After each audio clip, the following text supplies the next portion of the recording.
Good morning everyone. Good morning sir. Good morning. हम लोग आज के शुरू करते हैं। आप पिछले क्लास में हम लोगों ने ग्रुप स्टडीज कैसे किया जाता है उसके विषय में हम लोगों ने जनरल आइडिया लिया था। आज हम लोग एक ग्रुप के माध्यम से उसको और विशेष रूप से समझने का कोशिश करेंगे। आज का जो ग्रुप है वह है नेट्रम ग्रुप। छात्रों, नेट्रम का जब नाम आता है तो आपके सामने में नेट्रम ग्रुप के कई एक दवाई आ जाते हैं। नेट्रम म्यूर बहुत कॉमन मेडिसिन है, नेट्रम सल्फ है, नेट्रम कार्ब है और आपको पढ़ने हैं। और इस तरह से आप मेट्रा मेडिका में जब देखेंगे तो बहुत सारे नेट्रम्स हैं। जैसा कि हमने बताया पिछले क्लास में कि ग्रुप स्टडीज में एक कोई बात कॉमन रखी जाती है। तो नेट्रम ग्रुप में हम लोगों ने जो कॉमन रखा है वह इसका जो फर्स्ट एनॉइंस है सोडियम, उसको हम लोगों ने कॉमन रखा है और सोडियम के आधार पर इसके गुणों का व्याख्या करेंगे। यानी कि जो कॉमन प्रॉपर्टी सोडियम के हैं वह उसको डिस्कस करेंगे, जो कि सारे दवाओं पर मिलेगा। यानी कि ये कॉमन जो सोडियम का ये कॉमन प्रॉपर्टी है सभी दवाओं के साथ में, इस ग्रुप के जितनी भी दवाइयां हैं उस पर सभी पर लागू होगा। और इसके साथ में जो विशेष जो बाकी जो दवाई हैं उसके कुछ पर्टिकुलर और अलग दवाई होंगे, उसको अलग लक्षण होंगे, उसमें थोड़ी सी भिन्नता होगी, लेकिन कॉमन एक बात तो कॉमन होगा, यह बात वहाँ पर होनी ही चाहिए।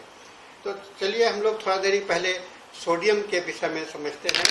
सोडियम को जैसा कि आप लोग जानते हैं, पीरियोडिक टेबल में आपने इसको देखा होगा, यह मेटलिक एलिमेंट है जिसका कि सिंबल Na है, Na, और इसका एटॉमिक नंबर 11 है और एटॉमिक वेट जो है तो इसका 22.991 है। ये जनरली सिल्वर कलर का होता है, व्हाइटिश होता है, अल्कली मेटल है ना। इसका वैक्स कॉन्स्टिट्यूएंट है और ये हवा में और वाटर में ऑक्सीडाइज हो जाता है। Salt of sodium are extensively used in the medicine. और इस सोडियम के जो लवण है, जैसे सोडियम क्लोराइड है, सोडियम सल्फेट है, ये इसका दवाओं में बहुत ज़्यादा व्यवहार होता है। ये सोडियम का जो मुख्य काम है, हमारे गैस्ट्रिक एसिड को न्यूट्रलाइज करता है और अल्कली होने के कारण एसिड को ये न्यूट्रलाइज करता है और सोडियम कार्बोनेट खास करके आपको एक अच्छा न्यूट्रलाइजर के रूप में होता है। और ये खाना खाने के बाद में ये स्टोमक पर एक जो पेरिस्टाल्सिस मूवमेंट होता है उसको करता है। सोडियम क्लोराइड का जो सोडियम क्लोराइड और सोडियम आयंस जो होते हैं वह ब्लड का भी कॉन्स्टिट्यूएंट होता है और ब्लड टिश्यू फ्लूइड्स में भी पाए जाते हैं। तो सोडियम जो है तो ब्लड फ्लो के साथ में ब्लड टिश्यू में भी इकट्ठा होता है, ब्लड फ्लूइड्स में भी ये बहता रहता है। इस ग्रुप में जो दवाइयां हैं बहुत विस्तार से है। Natrum ars acetate, natrum ars, natrum benzoic, natrum bromatum, natrum causticum, natrum formicum, natrum chloratum, hypochlorosum, natrum hyposulphurosum, natrum iodatum, इस तरह से कई एक दवाइयां हैं। Natrum salicylatum, natrum succinatum, natrum carb, natrum mur, natrum phos, natrum sulph, borax इत्यादि भी। इस ग्रुप का जो कॉमन कैरेक्टरिस्टिक्स फीचर है जो सभी में पाएंगे, मुख्यतः यह पतले दुबले, emaciated, pale, short and anaemic constitution होता है। इस ग्रुप के सभी दवाइयां जो है मुख्यतः lean, thin, emaciated, pale and short anaemic persons पर सुटेबल होता है। और टेम्परामेंट इसका मेलोनिक एंड बिलियस होता है। मेलोनिक मतलब कि थोड़ा सा उदासीन, चिड़चिड़ा और एक पित्त प्रकृति का होता है। और जनरली ये जितने भी नेट्रम के मेडिसिन होंगे वह चिली पेशेंट्स होते हैं। चिली मतलब कि ठंडे प्रकृति के होते हैं और इनको ठंडा, ये सूर्य और रोशनी से इनको थोड़ा सा राहत मिलता है।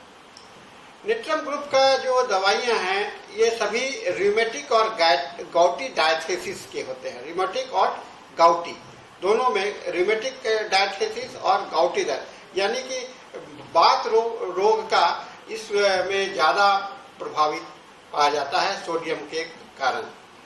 इसके एक्शन जो होते हैं नेट्रम ग्रुप के, वह खास करके जीआईटी पर होता है, गैस्ट्रोइंटेस्टिनल ट्रैक्ट पर होता है, म्यूकस मेम्ब्रेन पर होता है, लिम्फेटिक सिस्टम पर होता है, कनेक्टिव टिश्यू पर पाया जाता है, स्किन, बोन और न्यूट्रिशन में पाया जाता है। तो छात्रों, ये स्फीयर ऑफ एक्शंस है, या जहां पर कि सभी नेट्रम ग्रुप के पेशेंट जो हैं तो काफी यूजफुल हम लोगों को नजर आते हैं। इसके जनरल मॉडलिटी जो है सो एग्रीवेशन इन द सन है। एग्रीवेशन जो है सो सन में होता है, छोड़ दूंगा,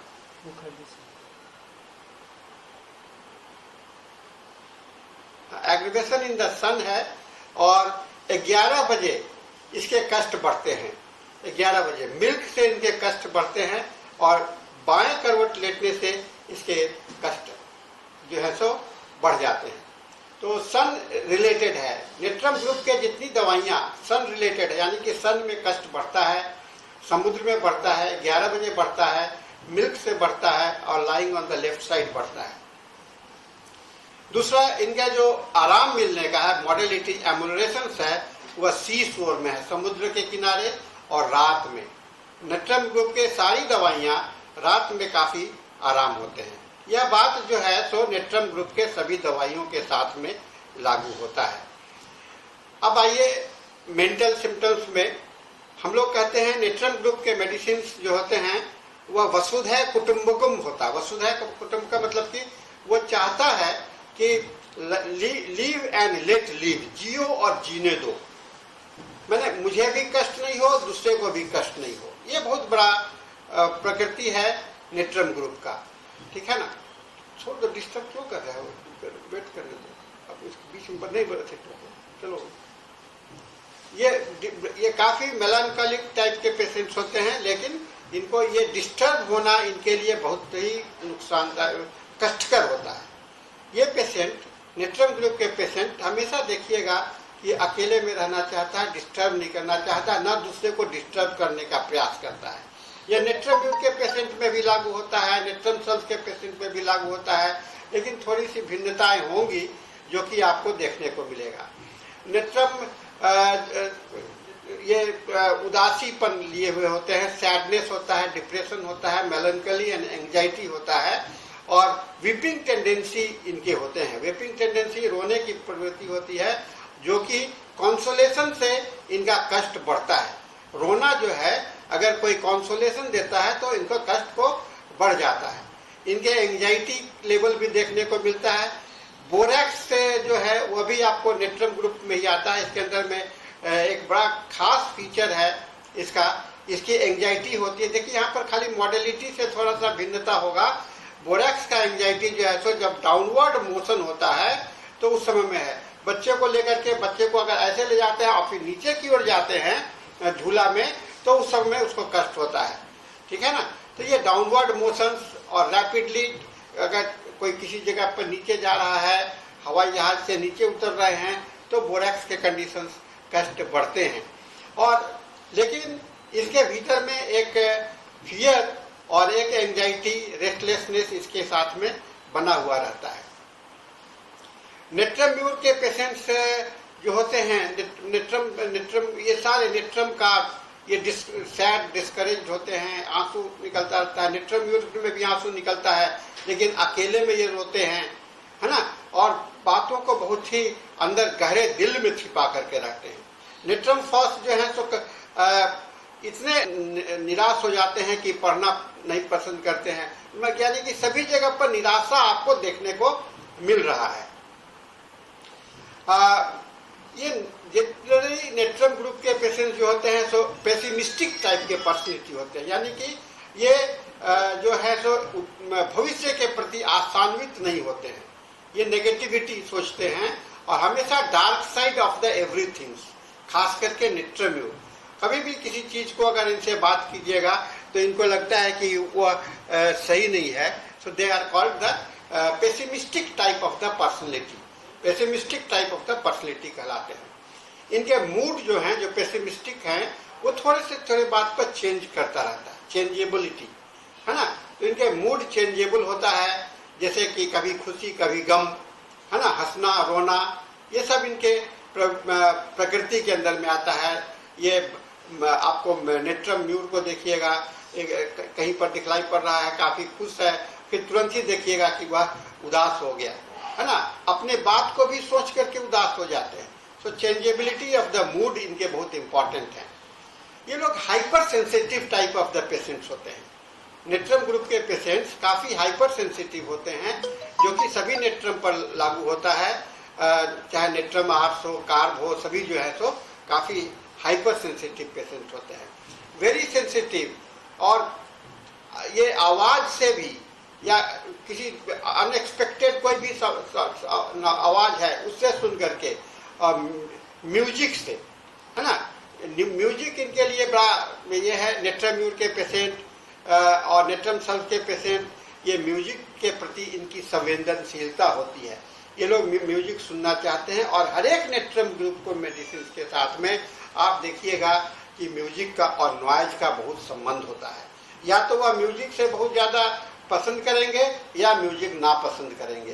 तो जैसे नेट्रम्यूर है, बहुत ही सेंटिमेंटल टाइप के पेशेंट्स होते हैं। नेट्रम सल्फ में भी सैडनेस होता है और म्यूजिक से उनका सैडनेस बढ़ जाता है। तो ये बहुत इंपॉर्टेंट पर्सनैलिटी है जो कि हम लोगों को सोचना चाहिए। ये generally hypochondriac type of the patients होते हैं। हाइपोकॉन्ड्रियक कहने का मतलब होता है कि इनके दिमाग में अस्थिरता होती है, कभी बेचैनी, अपने को हमेशा कमजोर लाचार ऐसा समझते हैं और हमेशा कोई ना कोई बीमारी से ग्रसित अपने को महसूस करते हैं। तो हाइपोकॉन्ड्रियक में नेट्रम्यूर होता है, सभी कोई सभी कार्ब भी होता है, सल्फ भी होता है, सभी hypochondriac type of the patients होते हैं। मूड चेंजेबल होने के कारण ये हाइपोकॉन्ड्रियक नेचर इनका बहुत ये है। मैंने बताया था कि नेट्रम ग्रुप का पेशेंट्स में इमैसिएशन बहुत ज्यादा है, माने ये जनरली मोटे ग्रुप के लोगों में सूट नहीं करता है। ये पतले दुबले और skinny type of the persons पर ये ज्यादा सूटेबल होता है सभी नेट्रम को। तो कहते हैं कि नेट्रम जो है सो हमारे सेलुलर एक्टिविटी को एक्टिवेट करता है और ऑक्सीडेशन और मेटाबॉलिज्म को इंक्रीज करता है। इसीलिए नेट्रम ग्रुप के पेशेंट में नेट्रम ग्रुप का मेडिसिन जो है सो आपके बॉडी के टेक्सचर को चेंज करने में काफी मददगार होता है। आपको पता होगा ऑस्मोसिस का नाम आपने सुना होगा, ऑस्मोसिस की प्रतिक्रिया। ऑस्मोसिस में होता है क्या कि लो कंसंट्रेशन से हाई कंसंट्रेशन की ओर जाता है। तो नेट्रम का सोडियम जो है सो ऑस्मोसिस को मेंटेन करने में बहुत ज्यादा मदद करता है। यहाँ पर जहाँ इमैसिएशन होगा, सूखा हुआ होगा, तो उसके अंदर में यह पानी का फ्लो उधर से बढ़ाएगा। हाई लो कंसंट्रेशन का वाटर जो है सो इमैसिएटेड एरिया में जाता है और उसको इमैसिएशन को खत्म करने का कोशिश करता है। तो ये आप नेट्रम ग्रुप में इमैसिएशन को दिमाग में जरूर से रखिएगा। और एक और है, इनके कंप्लेंट्स जो हैं सो सूर्य के साथ में बहुत ज्यादा जुड़ा हुआ होता है। सूर्य का ये सूर्य के रोशनी के साथ में किसी न किसी रूप में नेट्रम ग्रुप के सभी दवाइयों का संबंध सूर्य की रोशनी के साथ में जुड़ा हुआ होता है। या तो ये सूर्य की रोशनी से बढ़ जाता है या घट जाता है। ये सूर्य के साथ में बढ़ते हैं, सूर्य के साथ में घटते हैं। Rises with the rising sun and setting with the setting sun. सूर्य उदय और सूर्योदय से सूर्यास्त तक सूर्य जैसे जैसे बढ़ता है वैसे इसका कष्ट बढ़ते हैं, जैसे जैसे घटता है वैसे कष्ट घटते हैं। तो इस तरह के लक्षण नेट्रम ग्रुप ऑफ मेडिसिन में आपको देखेंगे। दूसरा चीज की वातावरण में जो इलेक्ट्रिकल चेंजेज होता है, खास करके थंडर स्टॉर्म्स में, गर्मी के मौसम में, सन स्ट्रोक में, ये वातावरण में जो इलेक्ट्रिकल चेंजेज होते हैं, उस चेंजेज से भी ये प्रभावित होते हैं। और इलेक्ट्रिसिटी के साथ में नेट्रम ग्रुप का बहुत बड़ा संबंध है, क्योंकि अगर आपके ऊपर में इलेक्ट्रिक इम्पल्स के कारण कोई बीमारी क्रिएट हुआ है, तो उसमें कोई ना कोई नेट्रम ग्रुप का मेडिसिन आपके लिए सुटेबल होगा। Periodicity of the complaints, natrum group में पीरियोडिसिटी आपको देखने को मिलेगा। जैसा मैंने बताया था कि 11 बजे इनके कष्ट बढ़ते हैं। मोटा मोटी तौर पर सभी नेट्रम ग्रुप के कष्ट जो है सो एक पर्टिकुलर टाइम है, इधर से उधर भटकते रहते हो। तो पीरियोडिसिटी बहुत इंपॉर्टेंट इस मेडिसिन के कैरेक्टरिस्टिक्स फीचर में आता है, जिसे हम लोगों को ध्यान में रखना चाहिए। देन नेट्रम ग्रुप के पेशेंट में खान पान की बात को आप देखें तो मुख्यतः नेट्रम ग्रुप के पेशेंट जो है सो रोटी नहीं खाना पसंद करते हैं, ब्रेड नहीं पसंद करते हैं। चाहे नेट्रम म्यूर हो, चाहे नेट्रम सल्फ हो या नेट्रम फॉस हो, वो रोटी खाना वो पसंद नहीं करते हैं। इनके जीव का जो कैरेक्टरिस्टिक्स फीचर है वह बहुत इंपॉर्टेंट होता है। इनके टंग पर बालों का सेंसेशन होना, है ना, बाल लगता है कि जीभ पर कोई बाल पड़ गया है, ये नेट्रम म्यूर में पाइएगा और भी नेट्रम ग्रुप में पाएंगे। इनके टंग के जो में होता है, लगता है कि कोई नक्शा बना हुआ है, और रेड इंसुलर पैचेज के रूप में, छोटे छोटे धब्बे के रूप में रेड पैचेज पाएंगे, ये नेट्रम ग्रुप के पेशेंट्स में आप पाएंगे। और इनके कलर में किसी न किसी फॉर्म में इनके टंग जो है सो चेंज होंगे, कोई ग्रीन कलर होगा, कोई रेड कलर होगा, यानी छोटे छोटे पैच के रूप में आप नेट्रम ग्रुप के पेशेंट्स के साथ में देखिएगा। इनके ब्लड जो है, ब्लड का ये उसके अंदर में ब्लड का कमी, एनीमिक कंडीशंस, ये नेट्रम म्यूर में एनीमिक कंडीशंस के लिए नेट्रम ग्रुप जो है सो बहुत इंपॉर्टेंट होता है। और ब्लड के जिसको हीमोग्लोबिन की कम गया हो, वहाँ पर ये इसको हीमोग्लोबिन को बढ़ाने में आपको नेट्रम ग्रुप का है। लेकिन ध्यान में हमेशा मैं एक लक्षण की बात मैं बराबर बोलता हूँ, एक लक्षण को नहीं रखिएगा, और भी अदर कैरेक्टरिस्टिक जब जुड़ता है तब जाकर के दवाई का टोटलिटी बनता है। लेकिन यहाँ पर भी ये ब्लड को अफेक्शंस, एनीमिक कंडीशंस को इम्प्रूव करने में ये आता है। जीभों पर जो निनावा जैसा हो जाता है टंग पर, ऑस्टोमेटाइटिस जिसको कहते हैं, इसमें नेट्रम ग्रुप के पेशेंट्स काफ़ी मददगार करते हैं।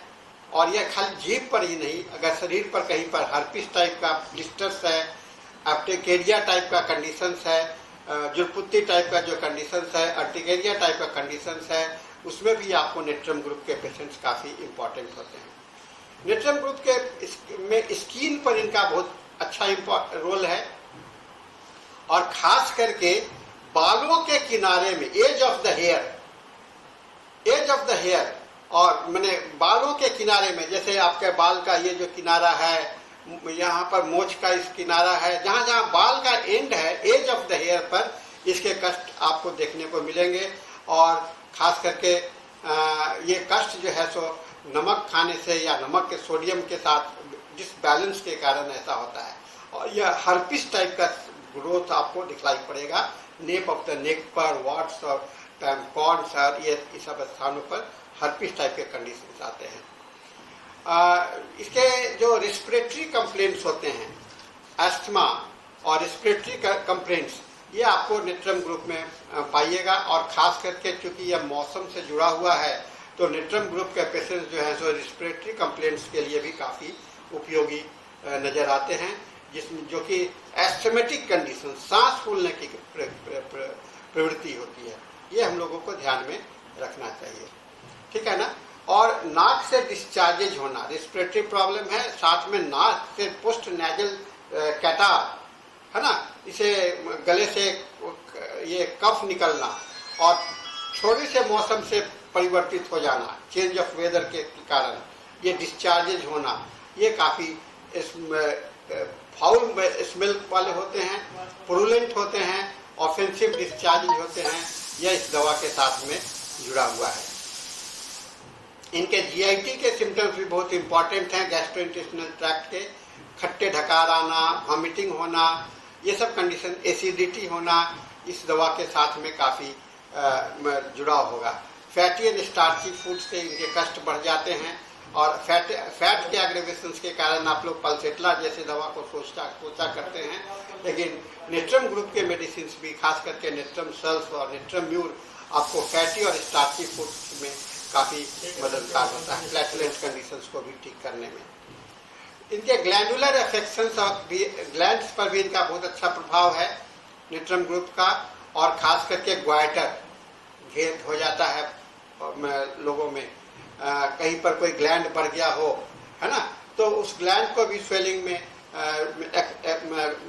ये ठीक करने में मददगार करता है। ये सारे जो है सो डिसबैलेंस हैं, मेटाबॉलिक डिसबैलेंस के कारण हो रहा है, जो कि नेट्रम ग्रुप में हम लोगों ने देखा है।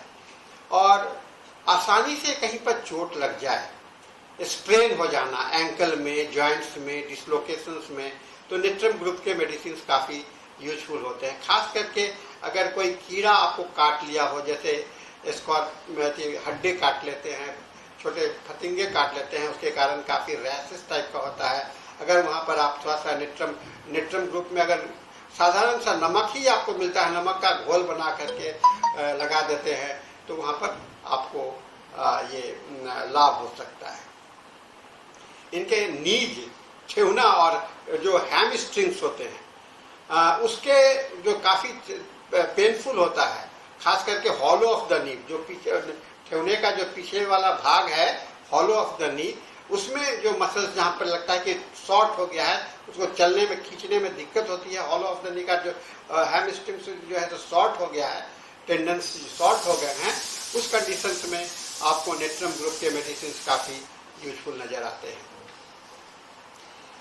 जेनेटिलिया पर इसका इफेक्ट है नेट्रम ग्रुप का, खास करके ये मानसिक स्थिति से झेलने के कारण, जो अगर स्टर्लिटी की कंडीशंस आते हैं, यानी कि बांझपन की बात जिसको कहते हैं, वह खास करके औरतों में, उनमें नेट्रम ग्रुप का मेडिसिन काफ़ी यूजफुल होता है। खास करके मेंस्ट्रुएशन कंडीशन को रेगुलराइज करने में, उसमें नेट्रम म्यूर, नेट्रम कार्ब, ये सब दवा काफ़ी महत्वपूर्ण है, जो कि प्रोफ्यूज मेंस्ट्रुएशन फ्लो को यूनिफॉर्मिटी लाने के लिए। मेरा बताना यह है कि चूंकि नेट्रम का संबंध सीधा वाटर के साथ में होता है, पानी के साथ में लगाव है नेट्रम का, तो ये जो है सो वाटर बॉडी से रिलेटेड वाटर टाइप के जितने भी होते हैं, जैसे म्यूकस मेम्ब्रेन है, डिस्चार्जेज है, सभी जगह पर आपको natrum group of the medicine जो है सो काफ़ी इफेक्टिव है।